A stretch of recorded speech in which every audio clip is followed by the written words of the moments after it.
waste is an attitude. Waste is a value statement. So you're like, well, I don't know if it's wasting time. So I'm going to give you like what I think is a pretty simple illustration of something that I think we waste as a people. So how many of you have or like to eat apples? Have you eaten an apple? Do you like to eat apples? Yeah, apples, most of you? Or at least know what an apple is? You know when you eat one, what are you left with? A core. Do you eat them? Some people do, that's weird. Some people do, that's weird, but that's not wasteful. So you have an apple core. What do you do with it?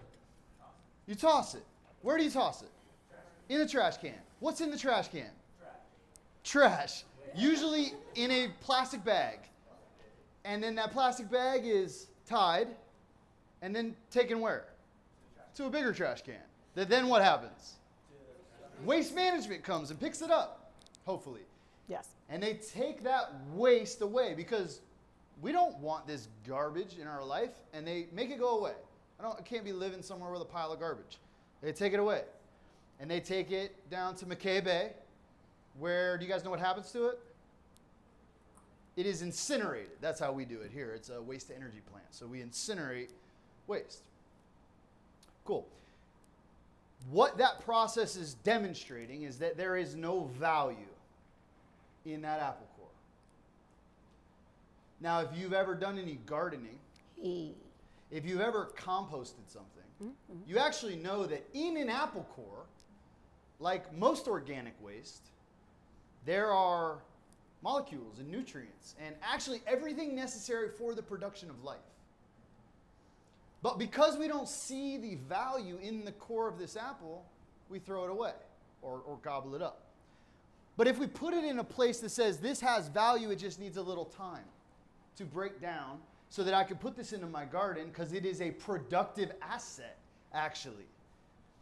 And if I could see the value of this, in fact, a community that I used to live with, we used to go to a bunch of people's houses. We had talked them in. They were like, I know you're not gardening, but here's a bucket. If you could just put all your apple cores, lettuce, and whatever, just put them in this bucket, put it on your porch on Saturday, we're going to come by and pick them up. Because we had some gardens going on, and we would just dump them in a big pile.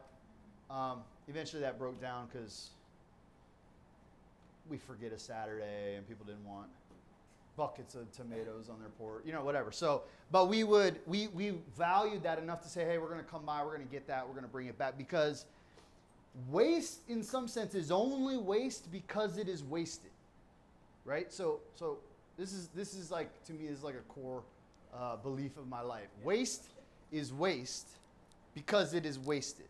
And if we can see the value of it properly, we will value it, and we will utilize its value or honor its value. So, for example,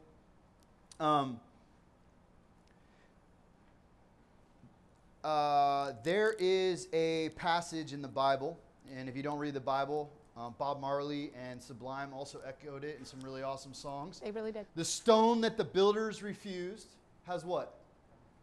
Become the capstone, the head cornerstone. Okay. I know some of y'all, at least back there, have worked on construction sites. How many of you have been to construction sites? Right. Okay, cool. If I say, go find me the stone or the board or the whatever that the builders refused, where do you go look for it? There's usually a pile on the side of a construction site that's garbage, right? And when I was a kid and grew up in a developing suburb, and that trash was like, that's a treehouse. What are y'all talking about? And I would run off with it because I'm like, that is a half of plywood. What are you talking about? It's waste. But it is a wasteful industry that produces these things, and the builders go, well, we don't need this, and we don't need this. We need perfectly straight boards, and we need and that kind of thinking produces waste. But what's interesting to me about this passage is it says God is a dumpster diver that sees value in the things that we waste and actually is building his kingdom with the things that we fail to value properly. He's like, cool, you built your nice little house. I'm just going to take this stuff you don't want anyway. I'm just like waste management. And I'm going to take these things off, and I'm going to build a kingdom with them.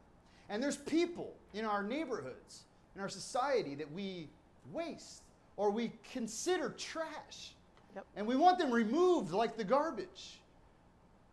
And those are the people that I think Scripture argues are the most valuable to God, the most central to the building of his kingdom, the most honorable and the most likely presence of Jesus in your life. I was hungry and you did what? I was thirsty and what happened? I was knocking at your door. I was naked and where were you? When did we see you? You passed 3 of me on the way here. You see me every day. You want to find Jesus? He's like, I made it easy. I look like the things you don't value, the places you don't want to go.